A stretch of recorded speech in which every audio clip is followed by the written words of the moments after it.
This is a review on solving linear equations, factoring quadratic expressions, and on solving quadratic equations. We'll start off with solving linear equations. Linear equations are ones in which the highest exponent on the variable is 1. So, for example, problem number 1 is a linear equation, and the problems 1 through 9 are. If you were to graph a linear equation, if you were to set one side equal to y, it would form a line. Linear equations are the easiest equations to solve because your goal is to simply get the variable by itself on one side of the equation with nothing else, no numbers being multiplied by it, and no numbers being added or subtracted to it.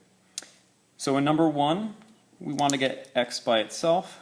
Right now x is inside a set of parentheses with another term, and we have a coefficient here being multiplied by that. So what we want to do first is get rid of this coefficient so we can work our way into the set of parentheses here.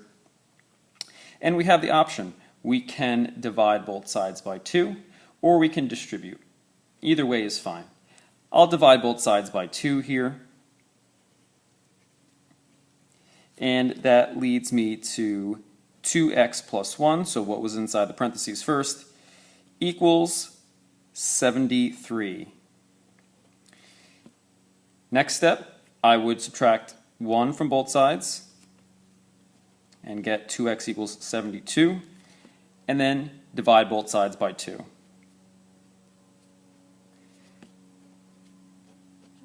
That leads me to the answer of x equals 36.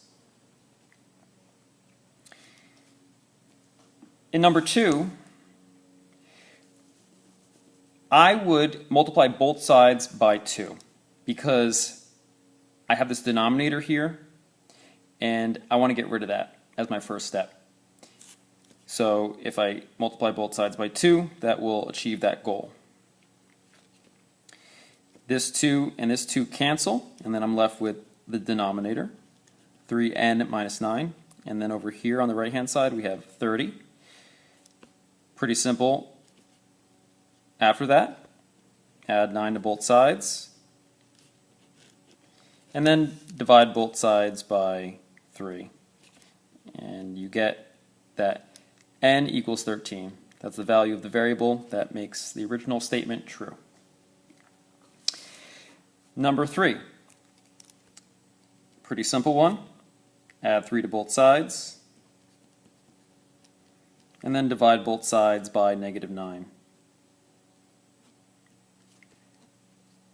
A negative divided by a negative is a positive. So x equals 3. In number 4, we need to distribute this negative sign. A common algebra error is to not distribute a negative into the terms after the first one in a set of parentheses. The first set of parentheses we can ignore, and then on the right hand side it becomes 7 minus x minus 5. What I'll do next is group these like terms, 7 and -5, to become 2. So that yields 2x minus 4 equals 2 minus x. And then I want to get x by itself.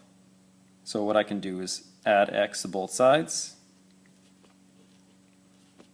which gets me 3x minus 4 equals 2. And then I can add 4,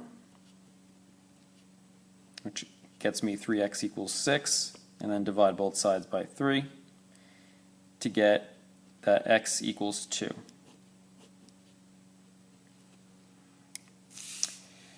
Number 5. Let me add 6 to both sides to start to get y alone. We've got a fractional coefficient here. A couple things we can do. We can multiply both sides by 3 first. That will wipe out this denominator.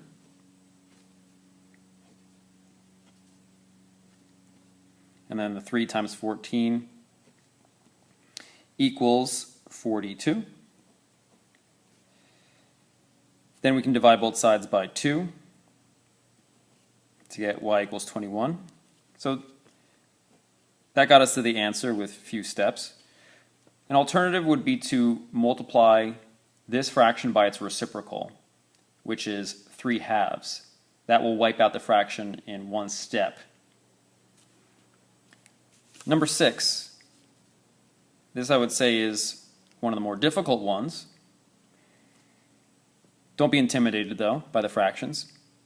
So one thing you can do to get rid of all these fractions is multiply by the least common denominator of 3, 2, and 4.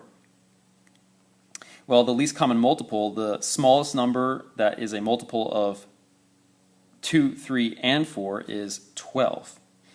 And if you don't know how to do that, you can just start listing the multiples of all the numbers.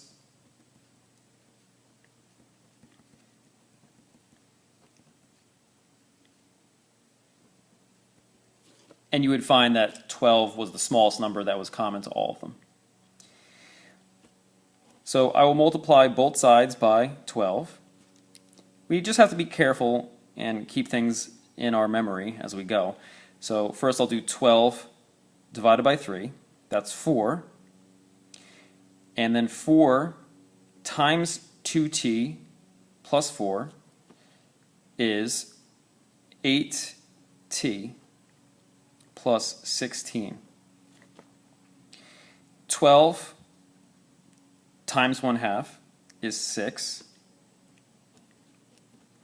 12 times 1/4 is 3.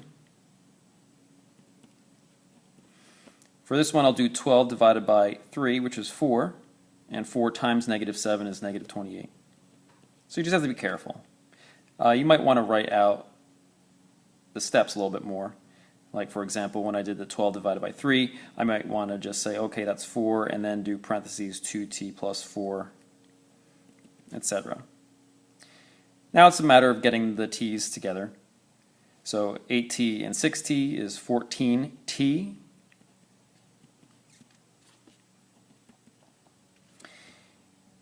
(14t minus 3t) is 11t. And then let's just subtract 16 from both sides. That gets us to -44 on the right. And then we divide by 11. And we get t equals -4. Please keep in mind that anytime you box an answer, you are assuming that it's correct. And because I didn't check my work, there's a risk that's involved. So it's a good idea if you have the time to check your work, and it's definitely a good idea if it's a project that has a significant impact, especially on people's lives, that you check your work. Number 7. For this one, let's distribute first to get -2x minus 8, keep that in mind, plus 3x equals x minus 8.